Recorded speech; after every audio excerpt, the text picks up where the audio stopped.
Hi, I'm Catherine. Welcome to Starlight Garden. I grow medicinal plants and heirloom veggies on a tiny farm in southeast Atlanta.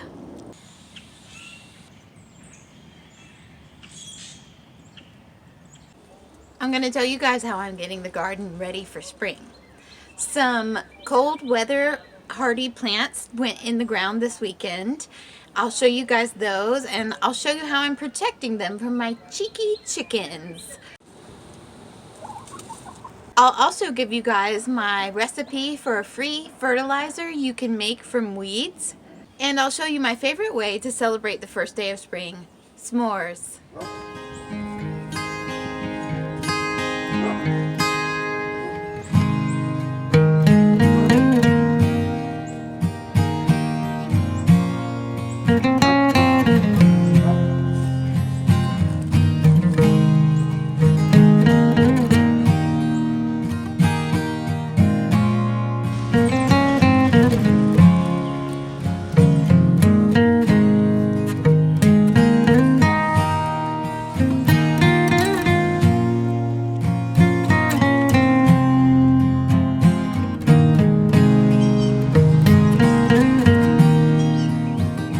I came out here to record some audio, so naturally there is a giant construction truck unloading equipment a couple doors down.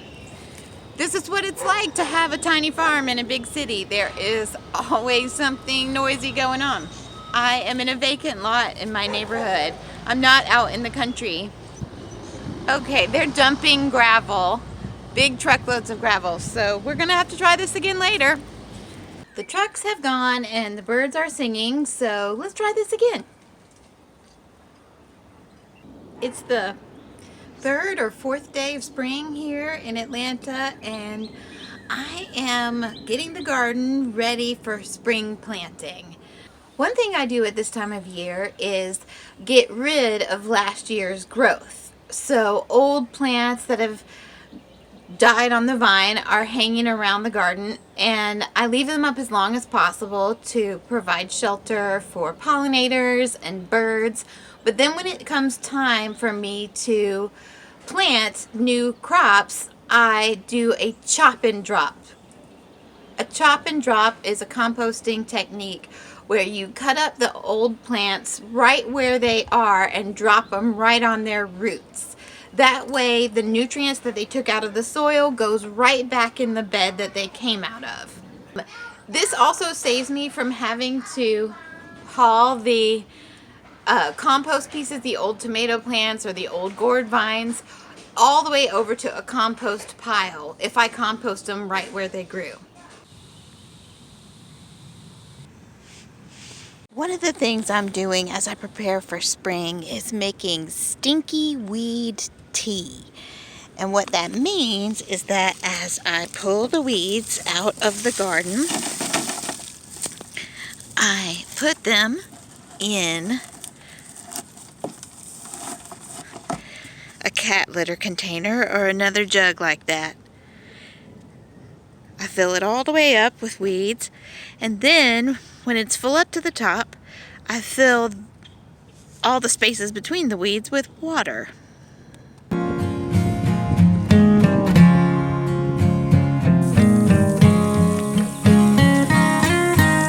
Then I let the weeds and water sit for 4 weeks to 4 months.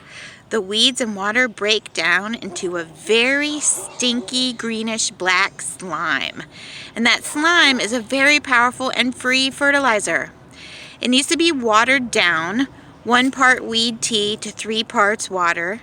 And then I can use that stinky weed water to refresh a garden bed that's gotten tired halfway through the season, or to water in new seedlings. Another thing I do that's a little bit unusual is I actually leave some weeds, I guess, because they're pretty and they're edible, so I like to have them around. If chickweed, plantain, violets, or sorrel come up in my garden, well then I just let them stay.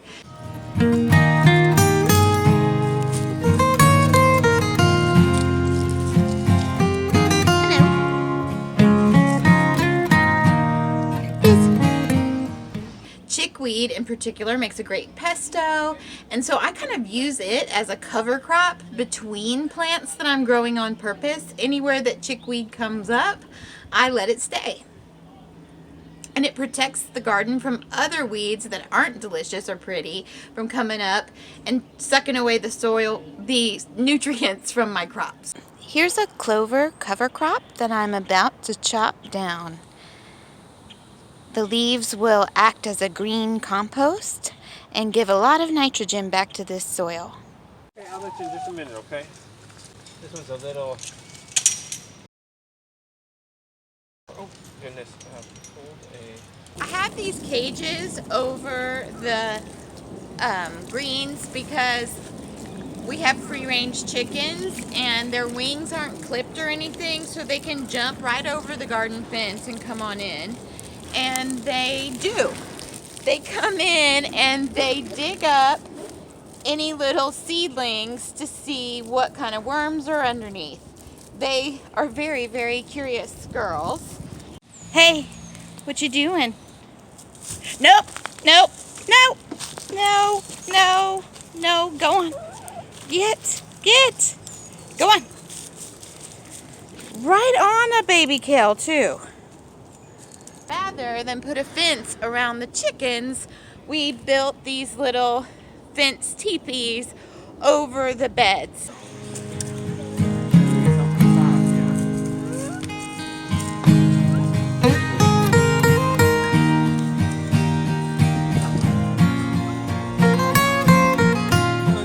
When the greens are bigger, I can just take these away and the chickens will leave them alone. They're not really that interested in kale, like many people. So when they get bigger, they won't dig them up. So that's why these big old cabbages behind me are not covered.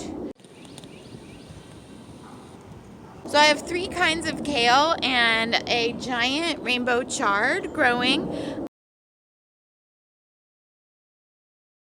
My stepmom gave me a bunch of beautiful pansies that I've planted in between the greens for color and a little pizzazz.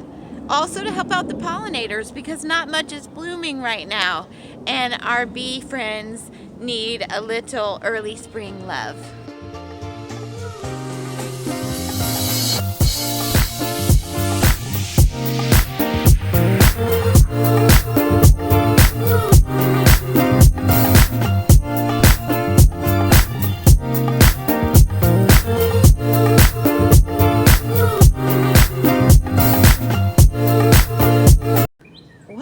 There is so much going on this spring. I'm probably going to have to make more than one video because there's no way I'm going to be able to remember it and get around to all the farm chores that I have to do.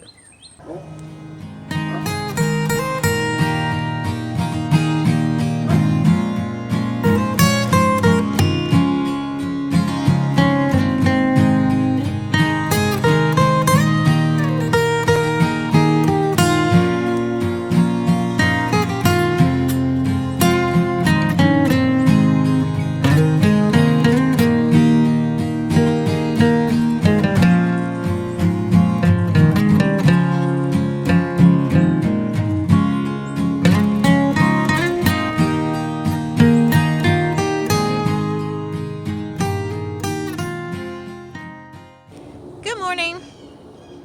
It might not be morning where you are. What am I talking about?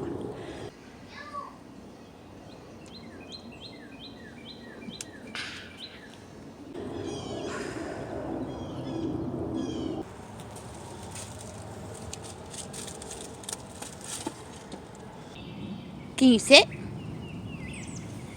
Sit. Good girl.